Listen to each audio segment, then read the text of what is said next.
Hi, I'm Vicki Norris, organizing expert of Restoring Order. Do you struggle with completing projects? Where and how do you store them? Well, today I'm going to help you handle projects effectively.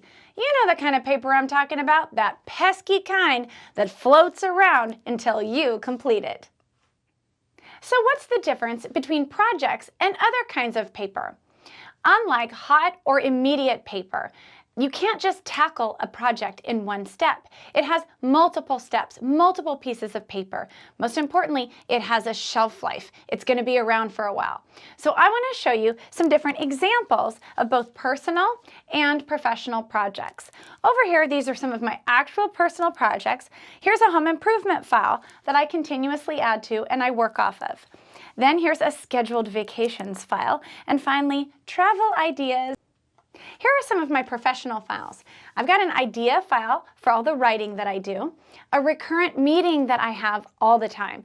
Now this is great for you to implement at your workstation if you have continuous meetings that you produce paper for. And finally, I have some marketing projects that I'm working on currently with my marketing manager. So your work projects and your personal projects are ongoing endeavors. Projects have a term during which they need to be stored and accessed. I call this short-term parking. Now, because this is active paper, you want to store your projects above ground where you can see them since they're active versus below ground in a filing drawer.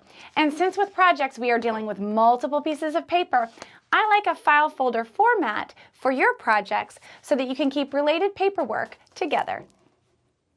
Now, as far as desktop accessories, I prefer a bleachered incline sorter so you can really see all of your files and their names. Keep this sorter within your view and within your reach. Okay, now that you have your systems in place, now you need to actually organize the projects within them. Now, I like to differentiate the types of projects using multiple sorters, and I even have more than these. But roughly, this is my work projects, and this is my personal projects sorter. So here I have financial and personal files, and here I have consulting and content. So you can use different sorters to indicate types of projects. You can also use file folder features to organize your projects. I like to use pattern, but most people like to use just different colored files. I just get tired of all those colors, so I prefer pretty patterns. In addition to using color or pattern, you can use tab position to indicate subcategory of projects. And you can see that I've done that over here using left, center, and right tab positions to indicate different kinds of projects within the greater sorter. Okay, now I want to give you some insider tips about projects. On my desk, I have a specific area where I keep my projects, but projects don't just come in file folders. Projects might come in binders, they might come in an accordion file setting, or even a case. This is a current book that I am editing in this case. And so what I like to do is literally store all of my related projects in my projects area. That's one important tip, and that helps the brain differentiate what type of work you're working on. Also, I like to keep extra file folders at the back of my project center. So you can see I have left, center, right file folders here. Makes it easy to grab and go and make a new file.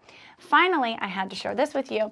This is a recurrent file for traveling, and I make this for a lot of my executive clients. It's just a fun way to organize your airline, your hotel, your itineraries, your transport, and of course those reimbursable receipts all in one place. So make files like this for any kind of recurrent work that you might have, like traveling.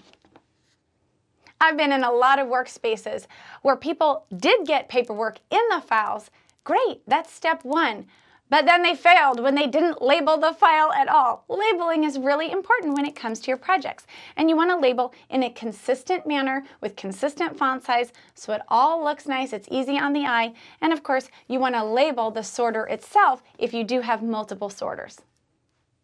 Now that you have a distinctive place to store your projects, now you need to actually schedule time to work on them. This is where your physical organizing system needs to be paired with your time organizing system, and you need to actually block out time on your calendar to work on your projects, or else they'll just sit here and stagnate.